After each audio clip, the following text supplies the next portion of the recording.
देखो एक छोटी सी समरी देता हूँ कि अभी तक क्या क्या हुआ। कुछ भी नहीं हुआ। एक ट्यूब बनाई है ग्लास की, उसमें दो रॉड लगाई हैं। एक एक नेगेटिव एंड से ज्वाइन करी, एक पॉजिटिव एंड से ज्वाइन करी। एक चीज यहाँ पे ये याद रखनी है हमें कि जो नेगेटिव एंड से अटैच नेगेटिव वाली इलेक्ट्रोड होती है, दैट इलेक्ट्रोड इज कैथोड, और जो पॉजिटिव वाली होती है उसको हम बोलते हैं एनोड। ठीक है। अब निमृत का ये क्वेश्चन था, कहाँ है निमृत, है यहाँ पे? हाँ, निमृत का क्वेश्चन ये है कि यहाँ पे तो 10th वाले इलेक्ट्रोड में तुम्हें याद होगा कैटायन कैथोड नेगेटिव होती, कैथोड पॉजिटिव होती थी और एनोड नेगेटिव होती थी, ऐसा कुछ याद है तुझे? Yes sir. हाँ, तो वो सब अभी भूल के आना है। 10th की चीजें 10th में भूल के आनी है। वो चीज गलत नहीं है, but that is a cell. वो सेल इलेक्ट्रोलाइटिक सेल की बात हो रही होती थी। उस केस में ये चीज होती है, अप्लाई होती है, सॉरी इलेक्ट्रोकेमिकल गैल्वेनिक सेल वगैरह। तो वो चीजें अभी तुम दिमाग में मत लगाओ, वो चीजें आएंगी 12th में, समझाएंगे कि उस कभी कभी कैथोड पॉजिटिव भी होती है और कभी कभी कैथोड नेगेटिव भी होती है। तो यहाँ पर कैथोड नेगेटिव है, तुम्हें ये याद रखना है। Okay sir. ठीक है। और वो कब पॉजिटिव कब नेगेटिव होती है, वो सब चीजें तुम पढ़ पाओगे जब तुम रिडॉक्स चैप्टर पढ़ लोगे 11th में, तब तुम्हें ज्यादा समझ में आएगा। ठीक है। अच्छा। Okay sir. और हाँ पीयूष, देखो ये समझ लो कि एक ट्यूब बनाई थी ग्लास की, उसमें मेटल की रॉड्स लगाई थी। एक काम करता हूँ, मैं यहाँ तक का एक एनिमेशन एक बार हम उससे भी देखते हैं, यूट्यूब से भी देखते हैं, और हो सकता है तब तुम्हें ज्यादा क्लियर हो जाए। वेट, थोड़ा बहुत क्लैरिटी तब आ जाएगी क्योंकि वहां पे 3D वीडियो कोई हमें दिख गई तो अच्छा लगेगा।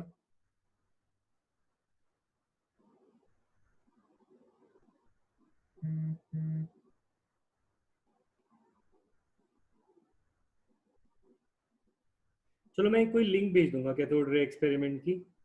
ठीक है। वैसे पीयूष तुम्हें क्या डाउट है, कोई डाउट है तो मुझसे पूछो। हमेशा पॉजिटिव नहीं होता है एनोड, मैं तुम्हें दिखाऊं Simran? Anode is not always positive. Anode में हमेशा ऑक्सीडेशन होता है। तो कुछ सेल्स में वो पॉजिटिव होता है, कुछ में नेगेटिव। दो तरह के सेल होते हैं इलेक्ट्रोलाइटिक, एक होता है electrochemical galvanic cell. Galvanic cell में वो नेगेटिव होता है और इलेक्ट्रोलाइटिक में पॉजिटिव। अगर मैं तुम्हें एक्सप्लेन करूंगा तो वो अभी समझ नहीं आएगा। सो इट्स बेटर कि तुम वो चीज मान लो जो मैं तुम्हें कह रहा हूँ कि anodes are sometime positive sometime negative. ठीक है। अगर तुम्हें याद हो, तुमने गैल्वेनिक सेल बनाया है जिंक और, कभी जिंक और कॉपर का एक सेल बनाए, उसके अंदर देखना एनोड इज नेगेटिव। ठीक है।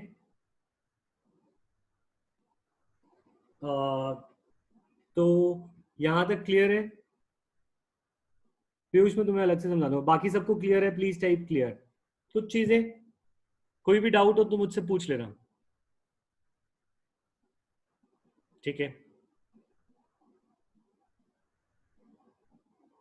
ओके, आगे बढ़ते हैं फिर। ठीक है, एक बार एनसीईआरटी से भी समझते हैं इसको। So let us study this from NCERT, और एनसीईआरटी से देखते हैं। देखें। सर वॉइस नहीं आ रही।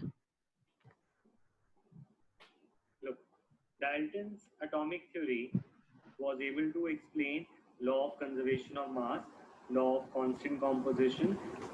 अब आ रही है अनुज? कम आ रही है, थोड़ी सी बड़ी है बस। देखता मैं law of multiple proportion very successfully. तो डाल्टन की थ्योरी इन चीजों में कामयाब थी। These are the achievements of Dalton theory. पर अब हम 11th में हैं तो यहाँ पे ऐसे क्वेश्चन नहीं पूछे जाते, राइट अचीवमेंट, राइट लिमिटेशन, नहीं, ये सब 10th तक की बात होती है। ठीक है। अब वो एक चीज यहाँ पे ये लिखी हुई है, अगर तुम ध्यान दो, दैट ये हमारा डाल्टन की theory failed to explain results of many experiments like, तुमने देखा कि ग्लास रॉड पे जब हम सिल्क क्लॉथ को रब करते हैं तो उससे इलेक्ट्रिसिटी जनरेट होती है, यानी चार्जेस डेवलप होते हैं। और कभी कभी जब हम किसी चेयर से उठते हैं और चेयर से उठ के एकदम से करंट का आवाज आती है एंड करंट फील होता है कभी कभी when you touch someone. When वो प्लास्टिक की चेयर से रब करके उठाओ, राइट? ऐसा तुमने ऑब्जर्व किया है? से यस और no? Bits of paper attract हो जाते हैं जब हम अपने बालों से किसी स्केल को रब करते हैं, ये सब देखा है ना? तो these were the experiments which uh, which can only be explained on the basis of electrons and protons, ठीक है ना? And this is the reason कि subatomic particles discover हो गए थे 20th century के around, and this is why Dalton atomic theory में उसका कोई मेंशन नहीं था, जबकि डाल्टन ने बोला था कि एटम तो सबसे छोटी चीज है। तो this is why Dalton atomic theory failed.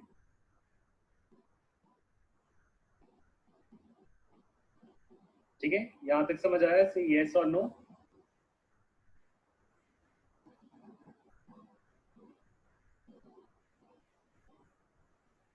Sir फिर से बताना एक बार ये वाला। देखो, इसमें डाल्टन की जो एटॉमिक थ्योरी थी, जिसने उसने एटम के बारे में बताया था, तो उस एटम के हिसाब से law of conservation of mass को एक्सप्लेन कर पा रहा था, जैसे हमने एटम से चैप्टर 1 में किया। कांस्टेंट कॉम्पोजिशन की वाटर में हमेशा मास ऑफ एटम्स सेम रहता है, लॉ ऑफ मल्टीपल प्रोपोर्शन, ये सब Dalton theory was able to explain. But Dalton was not able to explain कि ये चार्जेस क्यों डेवलप होते हैं रॉड्स पे, इलेक्ट्रिसिटी कैसे जनरेट होती है, क्योंकि ये सब चीजें इलेक्ट्रॉन और प्रोटॉन के बेसिस पे एक्सप्लेन करी जा सकती हैं, और इलेक्ट्रॉन और प्रोटॉन तब डिस्कवर ही नहीं हुए थे। तो डाल्टन की एटॉमिक थ्योरी में उसने अकाउंट में भी नहीं लिया था कि कोई ऐसी चीजें आएंगी जो जो हमारे डाल्टन ने ये एटम को ही सबसे छोटा पार्ट माना था, राइट? तो इलेक्ट्रॉन प्रोटॉन का कोई मेंशन नहीं था उस केस में, तो इसलिए वो ये सारी प्रॉपर्टीज को एक्सप्लेन नहीं कर पा रहा था। ठीक है सिमरन, आप समझ आया?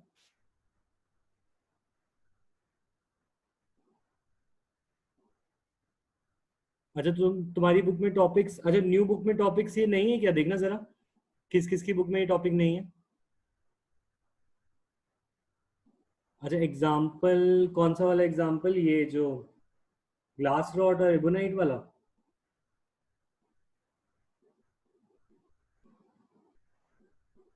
तो तुम्हारे टॉपिक्स कहाँ से शुरू हैं? बोहर मॉडल से? एक बार मुझे फोटो क्लिक करके भेजना अरिति और कनिष्का, एनसीईआरटी की।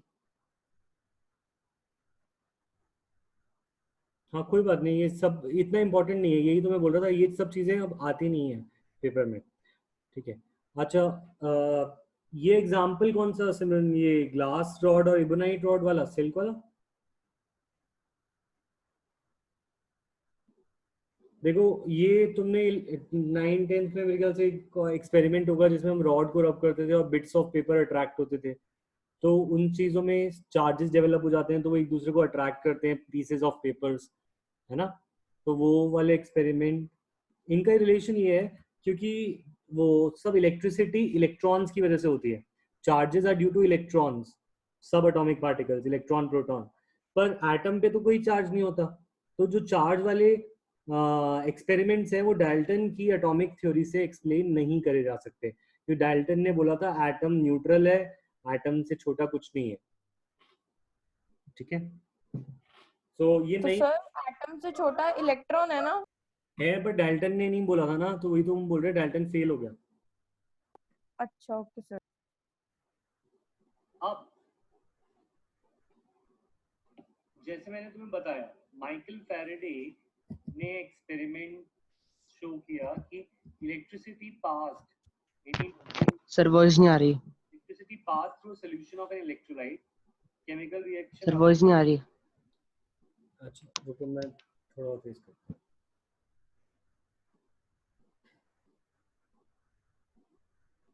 रुको,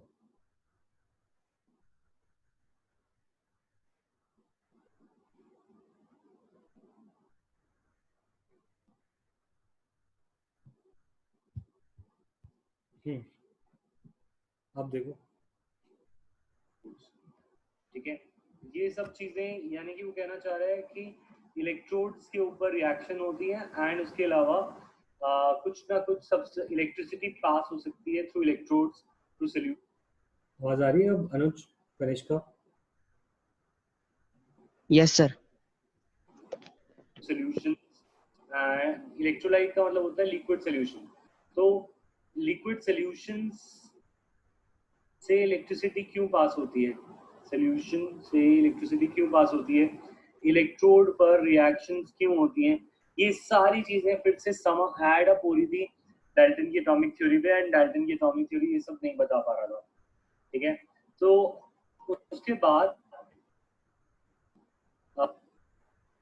इन 80 फैराडे ने एक्सपेरिमेंट स्टार्ट करे on an electrical discharge in an evacuated tube known as partially evacuated tube known as cathode ray tube. So Michael Faraday started experiments on a glass tube जिसे हम बोलते हैं cathode ray tube, और उसमें से partially evacuated होता है, मतलब वैक्यूम जैसी कंडीशन बनाई होती है पर नॉट completely वैक्यूम, थोड़ा बहुत एयर पार्टिकल्स रह जाते हैं। partially evacuated tubes पे उसने एक्सपेरिमेंट स्टार्ट किया, ठीक है। अच्छा, अब अगर हमसे पूछा जाए ये कैथोड रे ट्यूब होती क्या है, तो this is the construction of cathode ray tube. It is made up of glass and contains two thin pieces of metals called electrodes sealed in it, ठीक है। The electrical discharge can be observed at, एक चीज यहाँ पे और याद रखनी है, हाई वोल्टेज।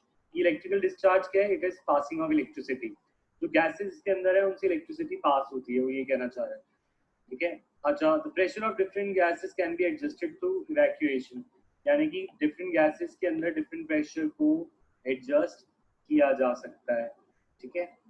ये बोलो, ये वाला पैराग्राफ क्लियर है? से यस और नो जल्दी से। No sir.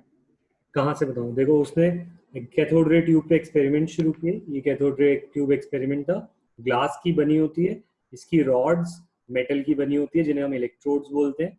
ये सब एक सील्ड होता है, इसके अंदर हाई वोल्टेज लगाई जाती है, नेक्स्ट लाइन ये कह रही है, और अंदर के प्रेशर को हम पंप से खाली कर सकते हैं।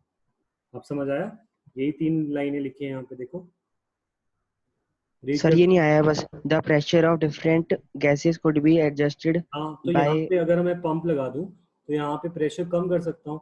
जब मैं पंप से यहाँ से गैसेस को बाहर निकाल दूं तो गैसेस का प्रेशर अंदर एडजस्ट किया जा सकता है। पार्शियल इवैक्यूएशन, सर जो गैस रह जाएंगी हाँ वो कंडक्शन करेंगी, थोड़ी सी जो उसमें गैस रह जाएंगी। लो प्रेशर होना चाहिए अंदर, यहाँ पे हमारी कंडीशन लो प्रेशर की होनी चाहिए, मतलब थोड़ी सी गैस रहनी चाहिए। एडवांटेज क्या है उसका फिर, क्योंकि फायदा क्या है? उसका फायदा अभी समझ आएगा। जैसे ये जो कैथोड रेज है वो बनेंगी कैसे, जनरेट कैसे हुई, वो इन्हीं से ही जनरेट होंगी जो गैसेस अंदर बची हैं, ठीक है। आगे मैं समझाऊंगा, अभी सिर्फ कंस्ट्रक्शन समझ आई, ये बताओ मुझे, कंस्ट्रक्शन क्लियर है? Yes sir. पार्शियल इवैक्यूएशन का मतलब कनिष्का कि थोड़ी बहुत गैसेस रह जाएं, सारी गैसेस ना रहे, बहुत थोड़ी बहुत गैसेस अंदर रह जाए, ठीक है। बाकी सबको क्लियर है? मुझे जिनके रिप्लाई नहीं आ रहे,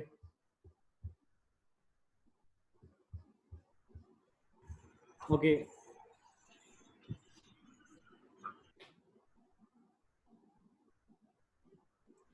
अभी मैं बता चुका हूँ सिद्धार्थ, मैं तुम्हें एंड में समझाता हूँ। ग्लास की ट्यूब और मेटल की रॉड्स, वही जो मैं स्टार्टिंग से सुना रहा हूँ, वही चीज यहाँ पे लिखी हुई है।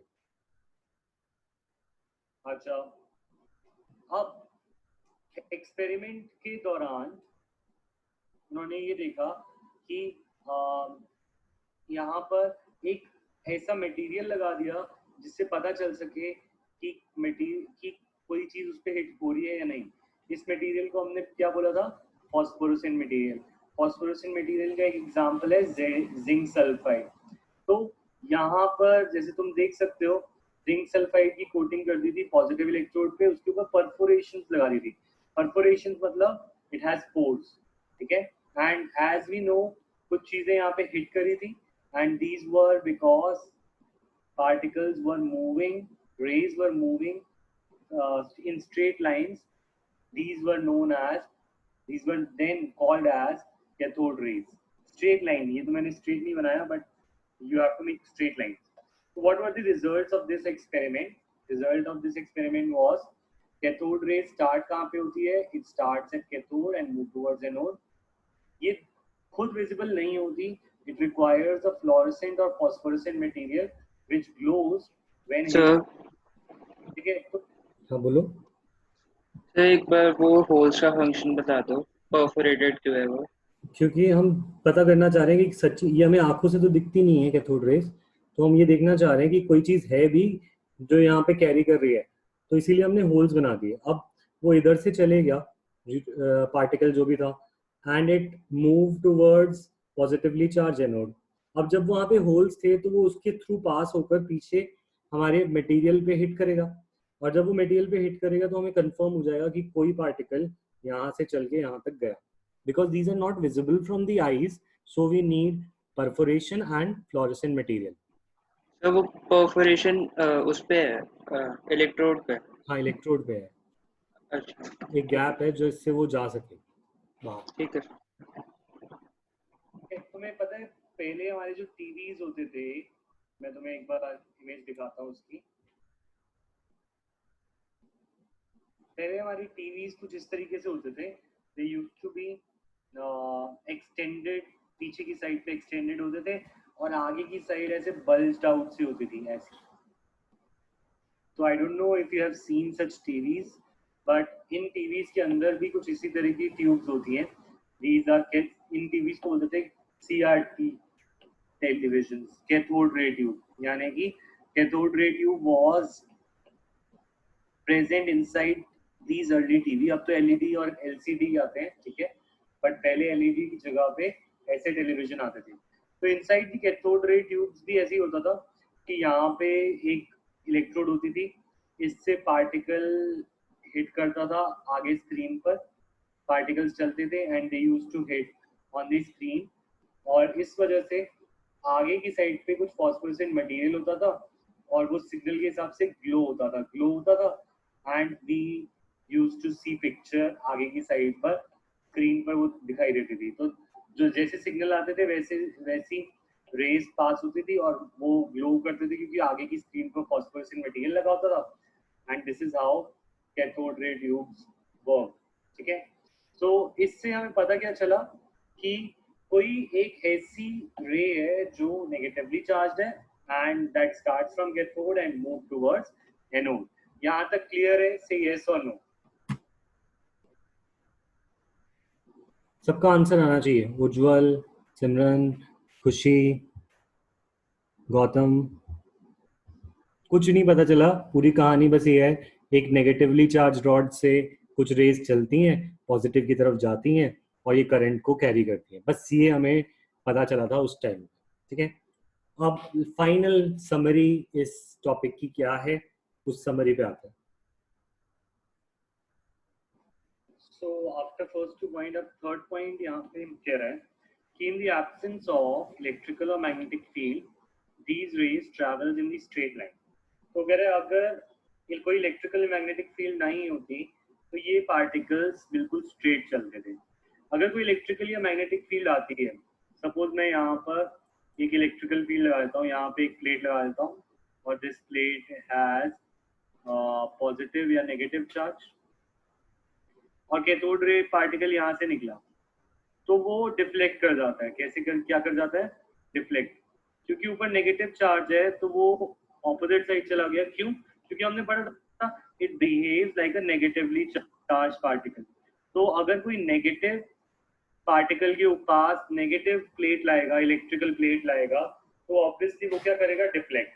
तो कह रहे हैं अगर एब्सेंस होती है इलेक्ट्रिकल या मैग्नेटिक फील्ड, बाहर कोई इलेक्ट्रिकल मैग्नेटिक फील्ड नहीं लगा रखी, तो वो सीधा जाते हैं। बट अगर तुमने कोई इलेक्ट्रिकल या मैग्नेटिक फील्ड बाहर लगा दी, एक प्लेट बाहर लगा दी, इलेक्ट्रिकल मैग्नेटिक इलेक्ट्रोड्स लगा दिए, तो इस केस में इट विल डिफ्लेक्ट। और वो डिफ्लेक्ट कैसे करेगा? जैसे कोई नेगेटिव चार्ज पार्टिकल डिफ्लेक्ट करता है। ये लिखा है नेक्स्ट पॉइंट में, देखो एक बार दोबारा रीड करते हैं इसको। In the presence of electrical और magnetic field the behavior of cathode rays are similar to that expected from the negatively charged particle, suggesting that cathode rays consist of negatively charged particles called electrons। तो यहाँ पे इन्होंने summary खुद ही दे दी। उन्होंने बोला कि ये जो कैथोड रेज हैं they behave like negatively charge particle, और इन नेगेटिवली चार्ज पार्टिकल को आज हम जानते हैं by the name of electron. So that means जो माइकल फैराडे जिसको कैथोड रेज समझ रहा था, वो चीज माइकल फैराडे ने जो कैथोड रेज के नाम पे एक्सपेरिमेंट किए, they were cathode rays were nothing but electrons. Cathode rays ही इलेक्ट्रॉन्स थे, और आज हम उन्हें कैथोड रेज ना बोल के हम उन्हें इलेक्ट्रॉन्स बोलते हैं। पर ये चीज कि वो पार्टिकल है और वो नेगेटिवली चार्ज पार्टिकल एटम में प्रेजेंट होते हैं, ये काम डिस्कवरी किसके नाम पे है? This is on the name of J Thomson, not Michael Faraday. क्योंकि जे थॉमसन ने बोला कि cathode rays are particles, cathode rays are particles known as electrons। तो तुम्हें समझ आया कि कैथोड रेज जो थी नेगेटिवली चार्ज रेज, वो they were actually made up of particles called electron। say yes or no, clear or not clear? ठीक है। और सिमरन तुम्हारा डाउट ये है कि ये कैसे इलेक्ट्रॉन कैसे हैं, ये इलेक्ट्रॉन कैसे हैं, ये प्रूव करो, यही तुम्हारा डाउट है ना? ठीक है, ये मैं प्रूव कर रहा हूँ, नेक्स्ट स्लाइड पे मैं अभी प्रूव कर रहा हूँ कि ये इलेक्ट्रॉन कहाँ से आ गए यहाँ पे। ठीक है, तो बस लास्ट 2 मिनट और लूंगा मैं तुम्हारे, फिर मैं ये कैथोड रे एक्सपेरिमेंट कंप्लीट करेंगे। बाय द वे नितांश, तुम्हें समझ आ गया? हर्ष, नमन और विजोत, यहाँ पे किसी का भी डाउट हो स्तुति तो मुझे बता देना। ठीक है, सो अब एक और point, last point, important point, वो क्या कह रहा है? वो कह रहा है कि ये चीज हमें याद रखनी है that characteristics of cathode rays क्या है? What are the characteristics of cathode rays? तो cathode rays do not depend upon the material of electrode and the nature of the gas present on it। ये वाली चीज हमें याद रखनी है अभी। चलो इस पे मैं आऊंगा। अच्छा, क्लास है अभी किसी की? No sir. अच्छा, आने की, ठीक है, फिर मैं करूँ ना यहाँ पे स्टार्ट। 2 मिनट और लगेंगे बस, 2-5 मिनट, फिर ही कंप्लीट हो जाएगा। वो कह रहे हैं कि cathode rays do not depend upon, जो कैथोड रेज है, देखो जो कैथोड रेज होती हैं, वो कह रहे हैं कि कैथोड रेज डिपेंड नहीं करती, सारी कैथोड रेज सेम होती है, चाहे अंदर कोई भी गैस हो, पार्शियली कुछ ना कुछ गैसेस तो प्रेजेंट होनी चाहिए, तो चाहे अंदर H2 गैस हो या O2 गैस हो या N2 हो, कोई भी गैस हो, तो cathode rays do not depend upon, सारे गैसेस में सेम ही प्रॉपर्टीज वो दिखा रहा है। उसका उस पार्टिकल का मास भी सेम है, इलेक्ट्रॉन भी सेम है, तो चार्ज भी सेम है, तो that means they do not depend on nature of gas, they do not depend upon nature of gas present in the cathode ray tube, present in tubes। also it does not depend upon किस material की electrode बनी है, material of electrode. तो कह रहे हैं सब cases में इलेक्ट्रॉन सेम ही होते हैं, इलेक्ट्रॉन H2 का भी सेम होता है, O2 का भी सेम होता है, N2 का भी सेम होता है ना। सबके अंदर जो इलेक्ट्रॉन होते हैं, H2 हो या O2 हो या N2 हो, सबके इलेक्ट्रॉन में कोई डिफरेंस नहीं होता। ऐसा नहीं होता this electron of H2, this electron of N2, सबको हम ऐसे तो रिप्रेजेंट करते हैं। तभी हमने बोला ये इलेक्ट्रॉन O2 का है, ये H2 का है या N2 का है, no. So we can say electrons do not depend upon कि कौन सी गैस उसके अंदर प्रेजेंट है, कि वो कौन सी गैस के इलेक्ट्रॉन है। ठीक है, दे डू नॉट डिपेंड अपॉन। ठीक है, सो अब बात ये आ रही है कि ये इलेक्ट्रॉन्स पैदा ही कैसे हुए इस ट्यूब में, ये भी तुम्हारे दिमाग में आ सकता है ना क्वेश्चन। सो लेट अस सी कि यहाँ पे हो क्या रहा है, how are these electron getting form. ये बात क्लियर है? ये दोनों कैरेक्टर्स कैथोड रेज की डू नॉट सर फर्स्ट वाला नहीं आया। वगैरह, अंदर कोई भी गैस हो, चाहे H2 भरी हो या O2 या N2, वो सारी सब में कैथोड रेज सेम प्रॉपर्टी दिखाता है। Same gas H2, O2, N2, कोई भी गैस हो, सब में वो सेम चार्ज, मास, उसकी डायरेक्शन, सब चीजें सेम होती है। So cathode rays do not depend कि अंदर क्या भरा हुआ है और वो इलेक्ट्रोड कौन से मटेरियल की है, इन पे डिपेंड नहीं करता। क्वेश्चन है तो पूछ लो कोई। सर रिपीट कर दो एक बार। कैथोड रेज जो है ना, कैथोड रेज वो अंदर H2O2 किसकी वजह से है उस पर डिपेंड नहीं करता। अच्छा एक बार मैं समझाता हूँ आगे, फिर दोबारा तेरे डाउट पे आता हूँ। लास्ट पॉइंट है अब हमारा, उसके बाद वापस आता हूँ। सो तुम्हें ये पता है कि कैथोड रे ट्यूब्स जो है, cathode ray tubes they have some gas inside, थोड़ी सी गैस इसके अंदर होती है। सपोज इसके अंदर गैस है, हाइड्रोजन गैस है, ठीक है। Under high voltage hydrogen gas breaks into hydrogen ion cation and it loses electrons, ठीक है। तो hydrogen atom will break into hydrogen gas and it will lose electron। इस प्रोसेस को बोलते हैं आयनाइजेशन। मतलब एट हाई वोल्टेज जो हमने बैटरी से लगा रखी है, हाइड्रोजन गैस का एटम, हाइड्रोजन मॉलिक्यूल्स पहले एटम में ब्रेक होते हैं और एटम्स फिर इलेक्ट्रॉन्स को रिलीज कर देते हैं। So these electrons are released by the gas. Electrons are released by gas inside. Okay. So अगर ये गैस H2 या suppose ये गैस O2 हो तो भी फर्क नहीं पड़ेगा। O2 will break into oxygen atoms. Oxygen atom will, one oxygen atom will break into oxygen ion, oxygen plus electron। तो इलेक्ट्रॉन चाहे वो हाइड्रोजन का हो या वो ऑक्सीजन का हो, किसी का भी हो, these electrons have same properties, they do not depend कि वो कहाँ से आ रहे हैं। ये डिस्क्रिमिनेट नहीं करता कि मैं हाइड्रोजन का इलेक्ट्रॉन हूँ या ऑक्सीजन का हूँ। दैट इज वाई ये इलेक्ट्रॉन किसी से भी आ सकते हैं और ये कैथोड रेज भी कहलाते हैं। तो इसीलिए कैथोड रेज भी डिपेंड नहीं करते कि अंदर H2 गैस है, O2 गैस है, N2 गैस है, क्या है।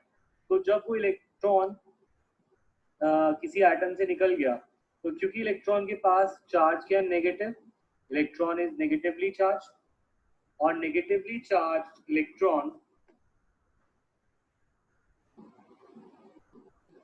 नेगेटिवली चार्ज्ड इलेक्ट्रोड से दूर भागेगा। ये नेगेटिवली चार्ज्ड इलेक्ट्रॉन इससे दूर भागेगा। So that means it will start running towards positive वाली electrode, and in this process it will form a ray known as cathode ray।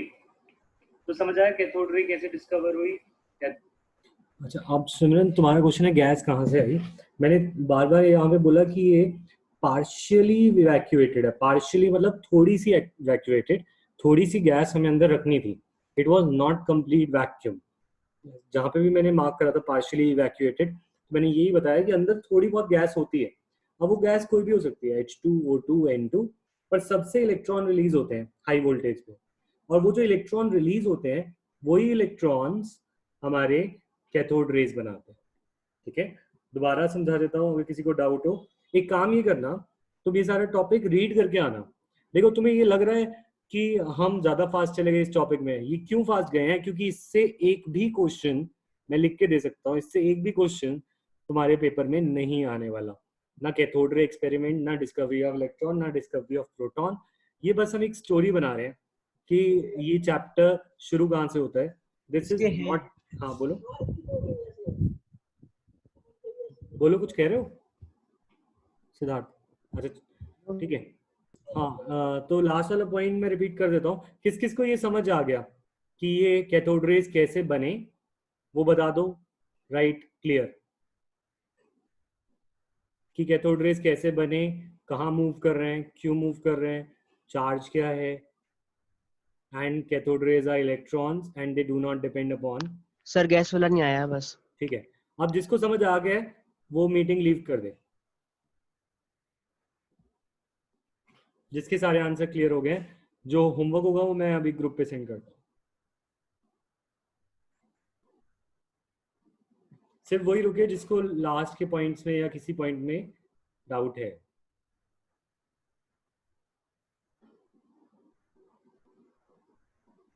ठीक है, लास्ट वाला पॉइंट नहीं समझ आया। देखो मैं कह रहा था कि इस रॉड गैस वाला। हाँ गैस वाले बता रहा। देखो अंदर हमारे इस ट्यूब के अंदर गैसेस होती हैं, ये बात समझ में आई? तो यस और नो?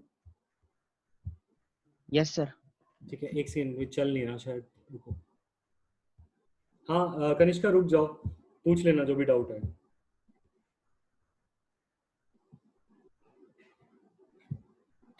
ठीक है, हाँ तो इस ट्यूब के अंदर गैसेस होती हैं।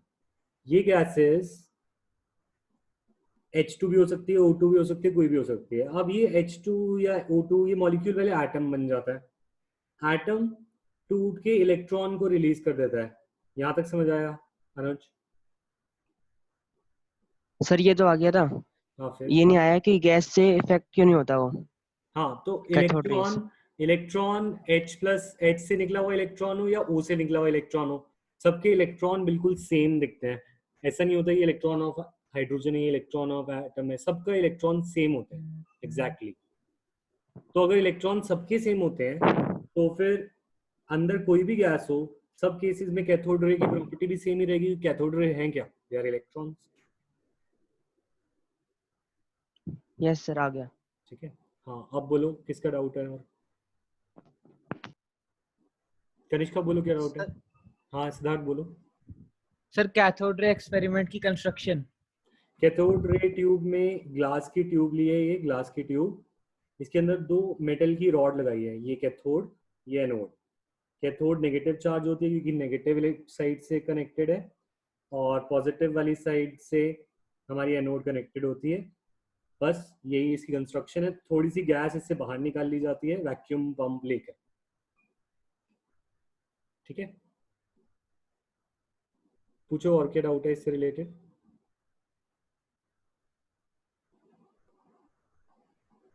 सिद्धार्थ अभी भी क्लियर नहीं हुआ क्या? मैं कुछ और दिखाऊं, किसी और डायग्राम से दिखाऊं? ठीक है, फिर मिलते हैं नेक्स्ट क्लास में। Thank you. सर असाइनमेंट दोगे बाद में? असाइनमेंट भेज देता हूँ, पहले एनसीईआरटी कंप्लीट कर लो। कर ली तूने ना अनुज? बाकी हाँ मैं भेज रहा चैप्टर 1 की? हूँ। हाँ यस सर। ठीक है, मैं भेज रहा हूँ। सर वीडियो भेज देना। हाँ